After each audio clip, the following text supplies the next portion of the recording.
So back when I was in high school, I had the typical rebellious streak. I grew up in the Dallas area in Texas, which is like not only the Bible Belt, that is like the buckle of the Bible Belt. That is the center of evangelicalism in America.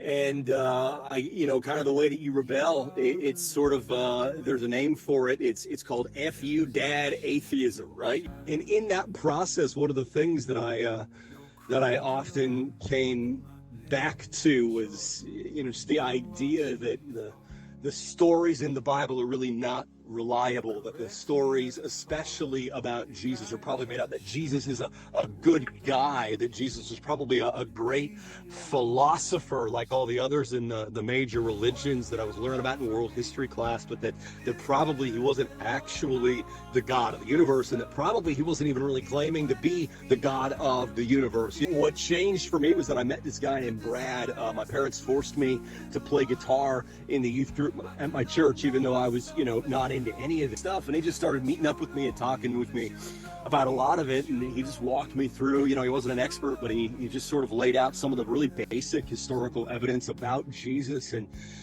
the fact that if we're honest with ourselves, the Jesus we meet in Matthew, Mark, Luke, and John is exactly the same as the Jesus we meet in the writings of every contemporary historian who was writing during the lifetime of Jesus and the apostles, and that includes historians who were either pagan and hated Christians, or historians who were Pharisees or Sadducees like Josephus and hated Christians. The enemies of Christianity confirmed every single thing that the gospel say about Jesus. And the decision that I had to make was not about whether I trusted my parents who raised me up to be Christian. It was not whether I trusted Sunday school teachers. It was not whether I trusted the Bible Belt culture I grew up in. It was not about whether I trusted this institution called the church that has colossally screwed up almost everything it's touched throughout all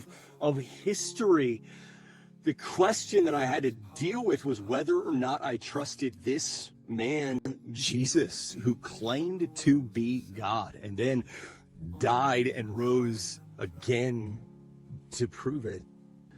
And if you're in that same position now, if you feel compelled to give your life to this man, Jesus, then I would love for you to reach out and we can talk through whatever is on your heart and what all of this would look like.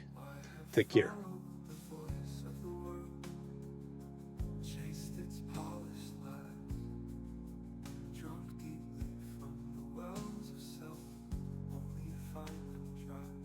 Pleasure with